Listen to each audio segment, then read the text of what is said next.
Hello, up on your Movie Madman, and I'm back. And today is Franchise Monday, as you guys know. So today we're talking about a franchise, and we are going to be digging in to X-Men.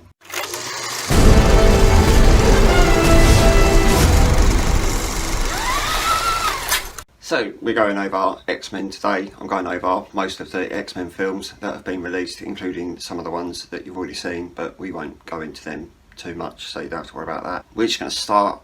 I think you don't need to have an intro or anything like that, although you already have, but we won't. This is the first one.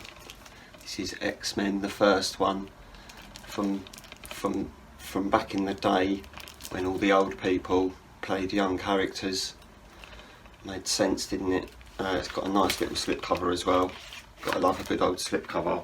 We're gonna obviously take the plastic shite off like this.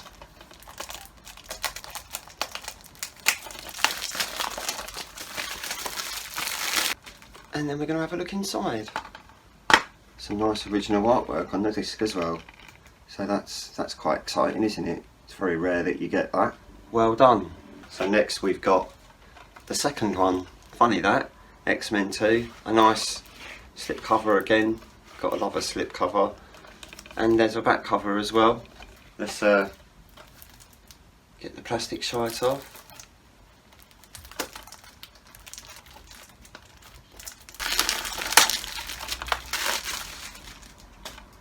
Have another look inside. Oh look. Turn that disc around a bit. There you go. Look. Two more. And some more original artwork too. Or shifted around, should I say, because it's basically the same as that, but they've moved it a little bit, so still quite original. Now for the next one, X-Men The Last Stand. Nice slip cover again. We'll take this off.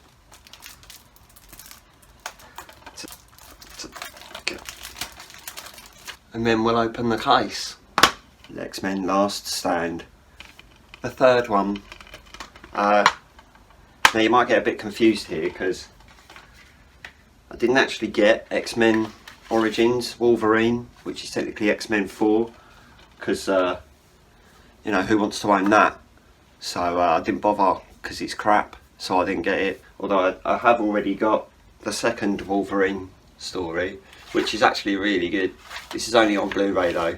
I don't need to open this because I've already opened it, but you can have a little look. There's a nice upside down Blu-ray there. And a couple more in there.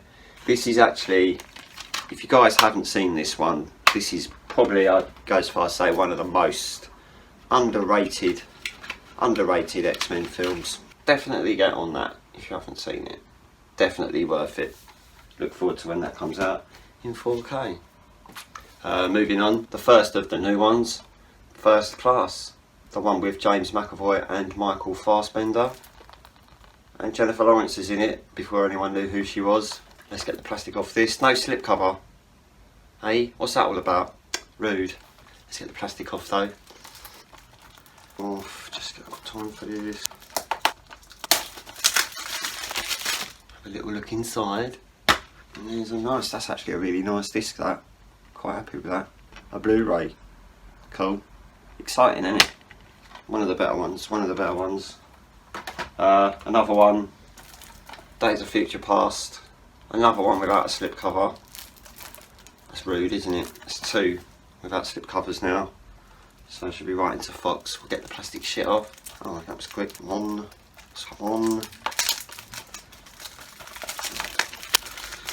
Off. Let's open this one then. Look at that. Look at that. It's nice, isn't it? And there's another disc there as well. Look at that. Days of Future Past. One of the better ones. And speaking of Days of Future Past, we also have the Rogue cut, which is a completely different take on Days of Future Past. We will go into that shortly. You guys know I've got Logan because I've opened this for you before and showed you that, so we don't need to go into that. You guys know I've got Deadpool because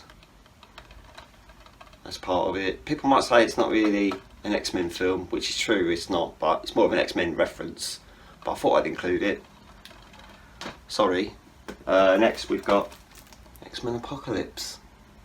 Another one without a slip cover. So we're gonna get the plastic off of that. If I can get.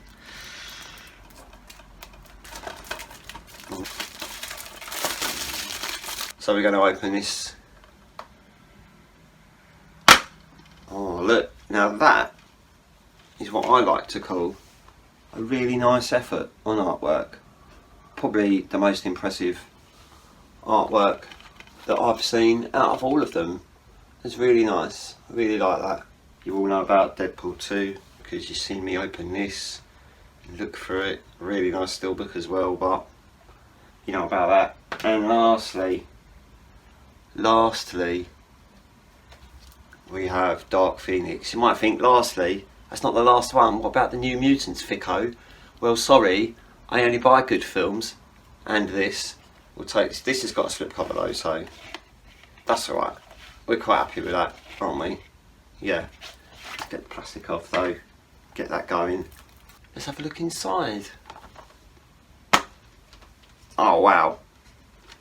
So a lot of effort has gone into that. A bit like the effort that went into the film. There's another a lot of effort gone in there. Bit plain, bit boring, bit like the movie. Anyway, that's X-Men Dark Phoenix. So I've got to go watch all that lot now, which is going to be fun. I'm going to compare them to the Blu-rays. I'm going to even compare them to the streams on Disney Plus as well, as that's where this all got started. And I'll be back momentarily. Alright? Stay there. Okay? Stay.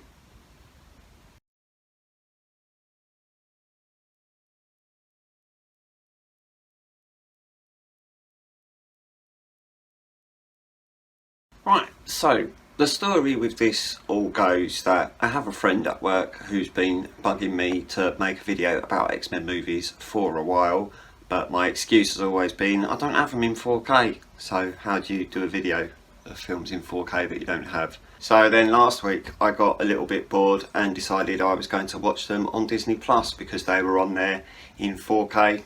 And I thought, let's check it out and see what they look like. And I was pretty much blown away from about 2 minutes into the first X-Men. And I was like, okay, these are a lot better than I thought they would be. Let's start ordering them. So this is the main event. This is probably one of the ones I'm going to talk about the most. Mainly because it's the first one, it's the original. The thing that I noticed the most about this first one was the way that they dealt with the black levels on this were really good. They were really dark, but not so dark that you couldn't see anything whatsoever.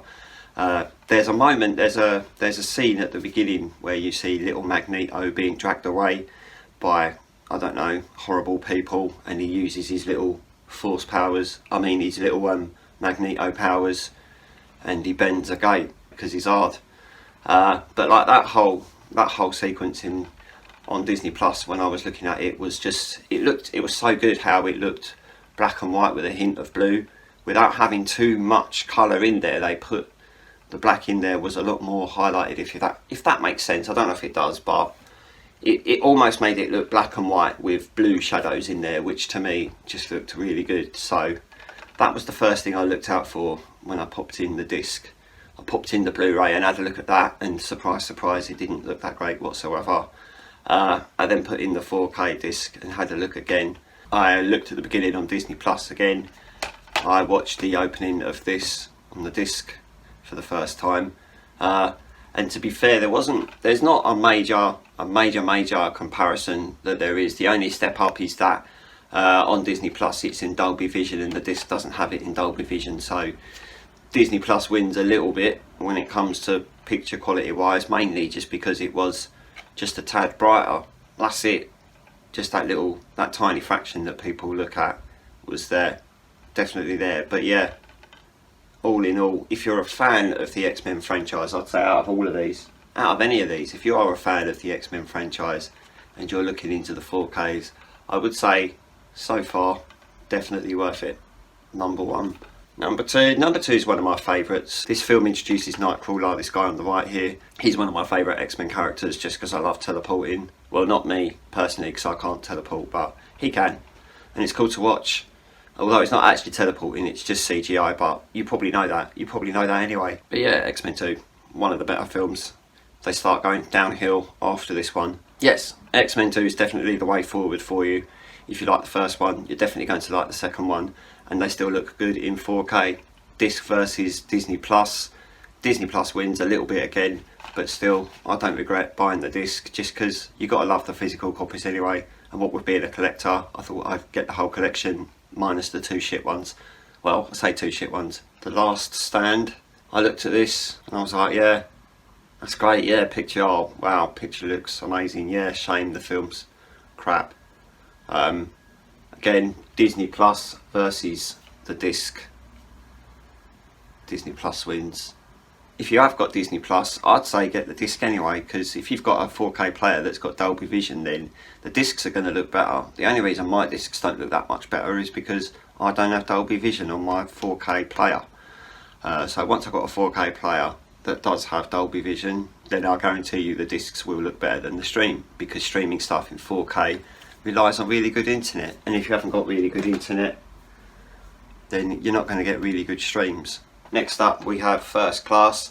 This is the first of the newer ones. This is where the timeline started going a little bit squiffy, because I think when they first did this they decided it was going to be a reboot, and then literally like one film later they were like, oh, do you know what, let's include all the other older characters, and that just completely fucked the timeline, because there's stuff that happens in the older films that they then ignore in the newer films. So a lot of people were a bit like, but that's not supposed to happen like that, because that happened differently in the older ones, and characters look different, and some characters are even black in the older films and they're like small white dwarfs in the newer ones. So work that out. First Class, it's good. It's a good film, and it's good in 4K as well. Versus the stream on Disney Plus, I'd say the disc does actually look better.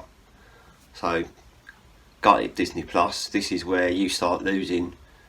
Disc definitely looks better than the stream. So now these two bell ends, these are both the same film, but they are also not the same in any way whatsoever. For some reason this film was shot twice, which probably explains why the film gets so confusing. I'm pretty sure that this is the film that builds their own time travel rules and then ignores them because they change things in the past and change things in the future at the same time. And that's not how time works, especially when you listen to the time travel rules in these films. The Rogue cut, halfway through, Ellen Page gets stabbed because she's doing the on Wolverine's head. She gets stabbed and bleeds out, so they have to replace her with Rogue.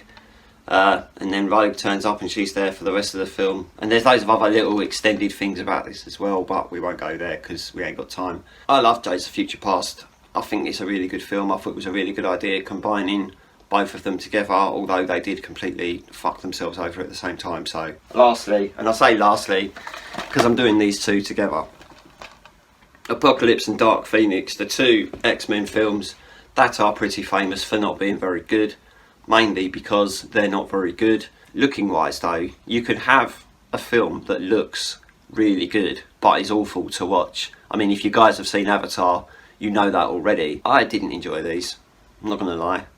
I didn't enjoy these at all. This one, X-Men Dark Phoenix, I'm pretty sure they didn't even understand what they were doing when they wrote it. There's so many silly little things that they do in Dark Phoenix and you're just like, why? It's basically a remake of The Last Stand as well, so you're just like, dunno. These both, again, look better than they do on Disney Plus. They both come with Dolby Vision as well, so I imagine in a Dolby Vision player they'll look even better. But I thought these looked absolutely cracking, so go with that. So yeah, that's it for Franchise Monday. If you could like this video, if you could subscribe to the channel, that would be awesome. And I will see you again on Wednesday when we're going to be talking about a new movie. So that's exciting, isn't it? Yep. Okay, I'm going to go now because I can't be bothered to talk anymore and I really need to edit this and get it online. I will see you later. Alright, goodbye.